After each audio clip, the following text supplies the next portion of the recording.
እሺ እንቀጥል። ሎግ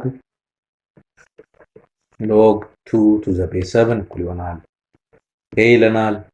ሎግ 5 ቱ ዘ ቤዝ 7 እኩል ይሆናል ቢ ይለናል። ጥያቄው ምንድነው? ሎግ 0.00 ሶሪ አንድ ዜሮ የለም ሁለት ዜሮን ከነጥብ በኋላ ያለው 2 ቱ ዘ ቤዝ 7 ስንት ይመጣል ማለት ነው? ኦኬ ሶሪ መሰረታችን እነዚህ ናቸው። እነዚህ ነው ይዘን እንግዲህ ሙቭ የምናደርገው ማለት ነው። እሺ ሶ አሁን እንቀጥል። ሎጋሪዝም ኦፍ ሁለት ማለት 0.002 ማለት ምን ማለት ነው? 2 ኦቨር 1000 ማለት ይቻላል አይደል? ወደ ፍራክሽን ቀየር። ምክንያቱም 0.002 ማለት 2 ኦቨር 1 ከነጥብ በኋላ 3 ቁጥር ስላለ ማለት ነው። ቤዝ 7 ነው። ማካፈል ወደ መቀነስ ይቀየራል። ሶ ሎጋሪዝም ኦፍ 2 ቱ ዘ ቤዝ 7 ማይነስ ሎጋሪዝም ኦፍ 1000 ቱ ዘ ቤዝ 7 መጣ ማለት ነው። በጣም አሪፍ። ይቺ ኦልሬዲ ትታወቃለች። ይሄው እዚህ ጋር ተሰጠች። ታያችኋል አይደል? ሶ ግን ይሄኛው ግን አልተሰጠንም። ሶ ምን እናደርጋለን አሁን?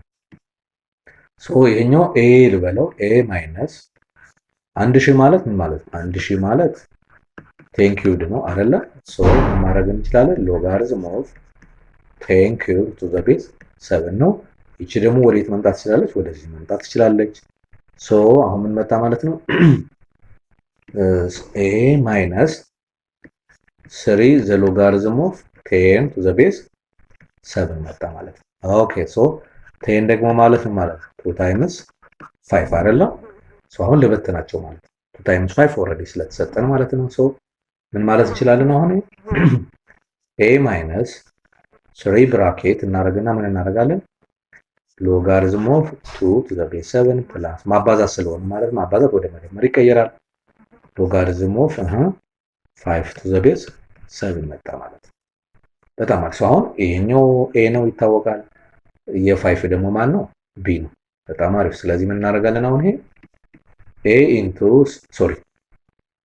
ሶሪ ኤ ማይነስ 3 ኢንቱ ኤ ፕላስ ቢ መጣ ማለት ነው። ሶ ኤ ማይነስ 3ኤ ማይነስ ማይነስ 3ቢ መጣ ማለት ነው ሲገባ። ሶ ምን ይመጣል አሁን? ይሄ ማይነስ 2ኤ ይመጣል። ኤ ማይነስ 3ኤ ማይነስ 3ቢ መጣ ማለት ነው። በጣም አሪፍ። ግልጽ ነው ተማሪዎች? በጣም አሪፍ። ሶ ማይነስ 2ኤ ማይነስ 3ቢ ያ ሶ ዘ አንሰር ኢዝ ቢ መጣ ማለት ነው። ኦኬ ግልጽ ነው ተማሪዎች?